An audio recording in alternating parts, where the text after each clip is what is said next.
Continue with valence bond theory of complexes given by Pauling in around 1931. The main features of this theory are the central metal atom ion जो होता है in the complexes contain a number of vacant मतलब खाली orbitals for the formation of coordinate bonds with the ligands. Ligand से coordinate bond बनाने के लिए metal atom बहुत सी ऑर्बिटल जो है वो वेकेंट प्रोवाइड करता है। The number of empty orbitals made available या provided by the central metal ion is equal to coordination number of the complex. जितने ऑर्बिटल वो प्रोवाइड करता है उसको बोलते हैं coordination number of the complex. The available orbitals provided by the metal ion में hybridise to form equal number of new orbitals. जितनी orbital जो है वो अवेलेबल करवाएगा वो हाइब्रिडाइज कर जाएंगी of equivalent energy and equivalent shape. Metal atom में यूज़ मेटल एटम कौन से ऑर्बिटल का इस्तेमाल कर सकता है हाइब्रिडाइजेशन के लिए? n-1 होता है इनर डी, या ns, या np, या nd। जैसे आयरन जो है वो 3s का यूज कर सकता है, 3p का n-1d मीन्स 3d का यूज कर सकता है, 4s का यूज कर सकता है, 4p का यूज कर सकता है और 4d का यूज भी कर सकता है। 3 हो गया n-1d, बाकी सारे हो गए n-4 हो गया n-n। तो ये इस तरह आयरन का यूज कर सकता है for hybridisation. A ligand must have at least one sigma orbital containing a lone pair of electrons. Ligand के पास एक ऐसी ऑर्बिटल होती है जिसके बीच में लोन पेयर होता है, जिसको उसने डोनेट करना होता है to the central metal ion. The empty hybrid orbital जो होती है of the central metal ion की अंडरगो करती है ओवरलैपिंग करती है किसके साथ? With the filled sigma orbital of the ligand to form metal ligand coordinate bond. या ligand metal coordinate bond, ligand जहाँ डोनर एटम है, मेटल जहाँ एक्सेप्टर एटम है। Next point is in case of transition metal complexes the D orbital जो provide होती हैं in the hybridisation में B inner n-1d और आउटर nd। जैसे हमने आयरन की बात की, 3d भी हो सकता है, 4d भी हो सकता है। 3d इनर है, 4d आउटर है। एंड द कम्प्लेक्स फॉर्म जो बनता है मे बी अगर इनर है तो उसको लो स्पिन बोला जाएगा, अगर आउटर डी है तो उसको हाई स्पिन बोला जाएगा। वो हम आगे एग्जाम्पल्स में देखेंगे। The presence of unpaired electrons in the complex अगर है तो वो गिव राइज टू करता है पैरा मैग्नेटिज्म, उससे मैग्नेटिक मूवमेंट डेवलप हो जाता है कम्प्लेक्स में।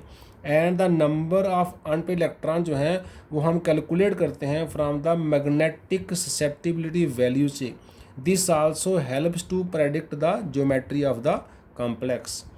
In addition to sigma bond, pi bond formation B is also supported if a filled d orbital जो है of the metal can overlap with the vacant orbital of the ligand. Such double bonds occur in complexes of metals in low oxidation number. तो this is about valence bond theory postulates. अब हम इसको understand करने के लिए कुछ example discuss करते हैं। तो let us take the example of tetrahedral complexes. First example is tetra carbonyl nickel 0, oxidation number of निकल जहाँ पे 0 है। By X ray studies the molecule ये जो कम्प्लेक्स है is found to be tetrahedral, means इसमें sp3 हाइब्रिडाइजेशन होनी चाहिए क्योंकि sp3 is for tetrahedral. And its magnetic जो ससेप्टिबिलिटी वैल्यू है वो 0 आती है, दैट मीन्स इसमें कोई अनपेड इलेक्ट्रॉन नहीं होना चाहिए। दो कम्प्लेक्स है sp3 हाइब्रिडाइजेशन। तो निकल ग्राउंड स्टेट में क्या आता है? 3d में उसकी 8 इलेक्ट्रॉन है, 1 2 3 4 5 6 7 8, ये 2 अनपेड और 3 पेयर, और 4s में 2 इलेक्ट्रॉन है। एक्साइटेड स्टेट में क्या होता है?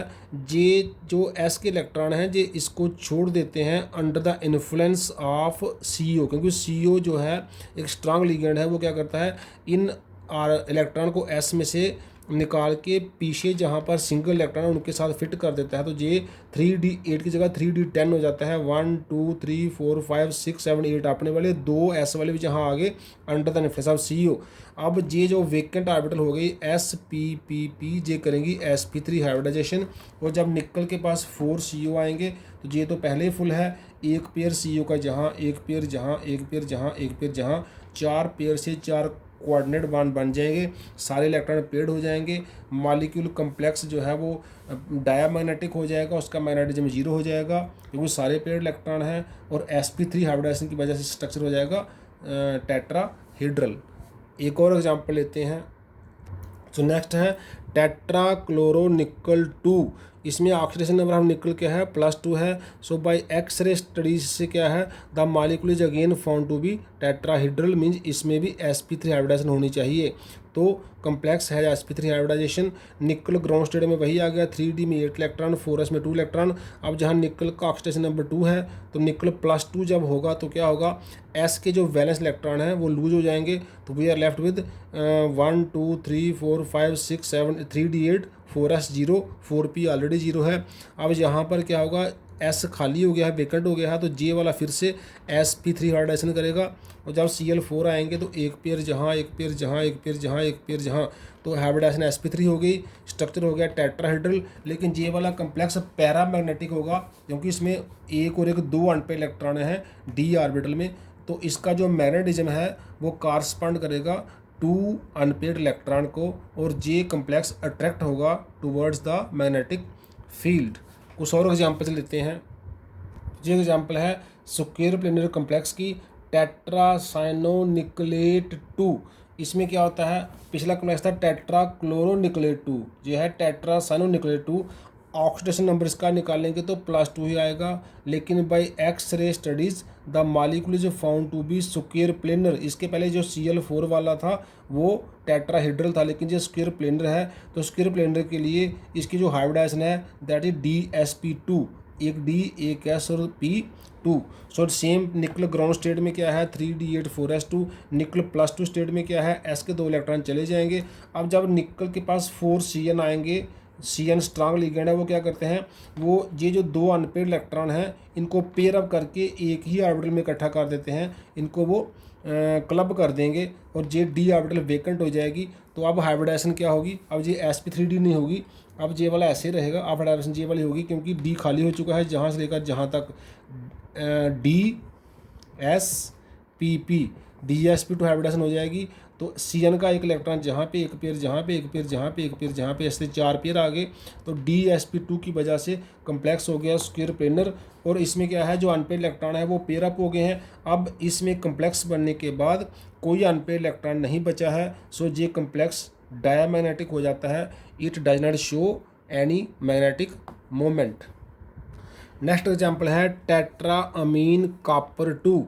इसका भी ऑक्सीडेशन नंबर +2 आएगा कॉपर का जब हम फाइंड करेंगे बाय एक्सरे स्टडीज। ये कम्प्लेक्स भी हमें स्क्वायर प्लेनर जो है वो मिलता है, तो इसमें भी DsP2 हाइब्रिडेशन होनी चाहिए। सो कॉपर ग्राउंड स्टेट में क्या होता है, इसमें 3d में 10 इलेक्ट्रॉन होते हैं, 1 2 3 4 5 6 7 8 9 और 10। D पूरा फुल है और S में एक इलेक्ट्रॉन होता है, 29 एटॉमिक नंबर होता है, 4p खाली आ गया। जब 2+ करेंगे 2 इलेक्ट्रॉन हमने छोड़ देने हैं वैलेंस इलेक्ट्रॉन, तो एक S का वैलेंस जाएगा, एक D का वैलेंस जाएगा, D में रह जाएगा 1 2 3 4 5 6 7 8 9 रह जाएंगे, एक J खाली हो जाएगा। अब जब कॉपर के पास 4 अमोनिया आएंगे तो क्योंकि वो स्क्वायर प्लेनर है तो हाइब्रिडाइजेशन होगी DsP2। तो J वाला D जो सिंगल इलेक्ट्रॉन है, जहाँ से छोड़ के कहीं और शिफ्ट हो जाएगा तो J वेकेंट हो जाएगी।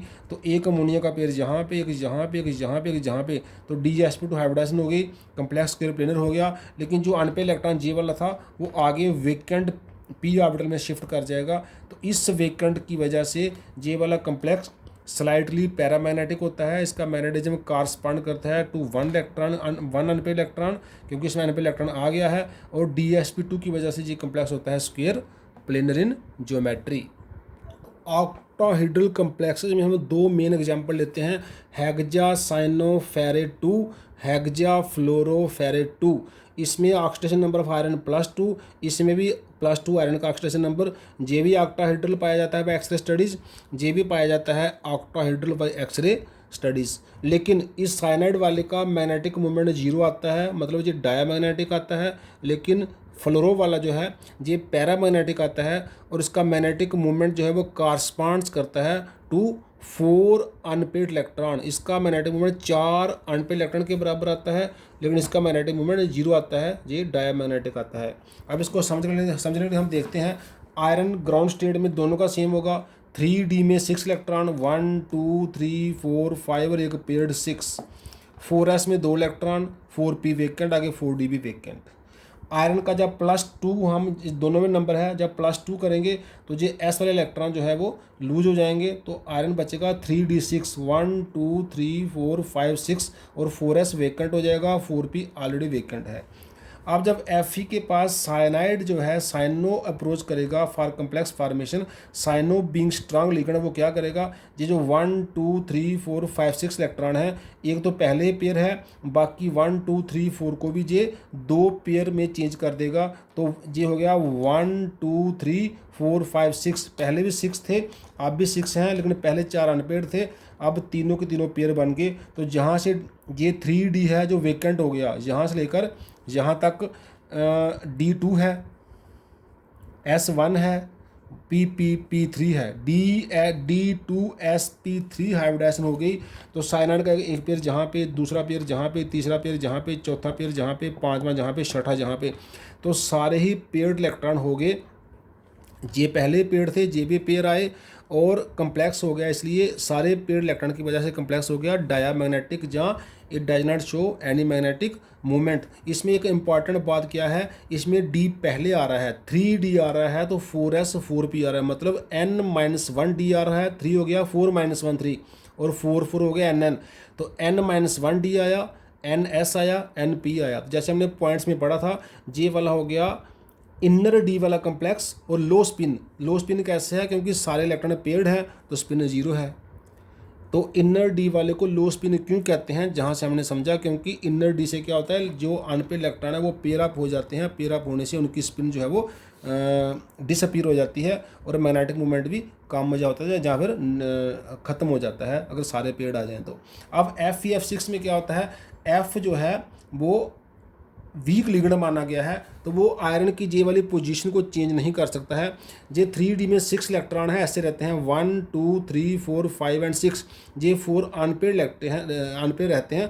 फ्लोरो इनको वैसे का वैसे रहने देता है वीक होने की वजह से, इसलिए F बॉन्ड कहाँ बनाएगा, एक जहाँ पे, दूसरा जहाँ पे, तीसरा जहाँ पे, चौथा जहाँ पे, पाँचवा जहाँ पे और छठा जहाँ पे, तो यहाँ से यहाँ तक हो गया एक S PP 3P D 2D। तो जहाँ पे आप देखिए D इन साइनों में D इनर आया था, इसमें D आउटर आ रहा है, इसमें NS NP ND सारे ही N आ रहे हैं। 4 4 4 जहाँ क्या था 3 4 4 3 4 4 को हम कैसे बोलते हैं, n-1 NN, तो 4 4 4 क्या है NNN, जहाँ आउटर D आ गया। हाइब्रिडाइजेशन में वही है, 6 ऑर्बिटल हैं, 2 3 और 3 6, 1 3 और 4 और 2 6, लेकिन जहाँ D इनर है, जहाँ D आउटर है, तो आउटर D में क्या होता है, हाई स्पिन बन गया। इसकी स्पिन क्या आएगी, 1 2 3 4 अनपेयर्ड इलेक्ट्रॉन को कॉरस्पॉन्ड करेगी। तो 4, अगर एक इलेक्ट्रॉन की स्पिन +1/2 है तो 4 इलेक्ट्रॉन की स्पिन क्या होगी, +2, क्योंकि +1/2 +1/2 +1/2 +1/2 जब 4 बार करेंगे तो 2 आ जाएगी, तो इसकी स्पिन 2 है। इसलिए आउटर D वाले को हाई स्पिन क्यों कहते हैं, पीछे पॉइंट्स में लिखा था, क्योंकि उसमें नंबर ऑफ इलेक्ट्रॉन ज़्यादा बच जाते हैं। सेम आयरन है, पर जहाँ पर आयरन ऐसा बन गया है इनर D जाने से वो पेयर अप हो गए हैं इलेक्ट्रॉन, लो स्पिन बन गया है। जहाँ पर D जैसे का वैसा बना है, हाइब्रिडाइजेशन में आउटर D इन्वॉल्व हुआ है, इनर D को कोई फर्क नहीं पड़ा है, तो उसके इलेक्ट्रॉन अनपेयर्ड ही बच गए हैं। उस वजह से जब आउटर D आता है तो कम्प्लेक्स हाई स्पिन बन जाता है, जब इनर D आता है तो कम्प्लेक्स लो स्पिन बन जाता है। और आउटर D के केस में जो है जो हाईली पैरामैग्नेटिक आ जाएगा, क्योंकि इसमें 1 2 3 4 अनपेयर्ड इलेक्ट्रॉन है, इसका जो मैग्नेटिक मूवमेंट है वो कॉरस्पॉन्ड करेगा टू 4 अनपेयर्ड इलेक्ट्रॉन्स। लेकिन जहाँ तक स्ट्रक्चर की बात है, चाहे D2sp3 हो चाहे sp3 D2 हो, स्ट्रक्चर दोनों के केस में क्या होता है, ऑक्टाहेड्रल वैसे होता है। एक हम स्क्वायर बॉक्स बनाते हैं, सेंटर में Fe, 1 bond 2 bond 3 bond 4 bond 5 bond 6 bond, जैसे F F F F F F, और इसका चार्ज क्या है 4 नेगेटिव। तो ये हमारा ऑक्टाहेड्रल स्ट्रक्चर है इस तरह के, FeF6 का भी और FeCN6 का भी, लेकिन एक वाला लो स्पिन है, एक वाला हाई स्पिन है। ऐसे कुछ और एग्जाम्पल्स भी हैं, वो आप डिस्कस कर सकते हैं। आज के लेक्चर में हम इतने रखते हैं। थैंक्स।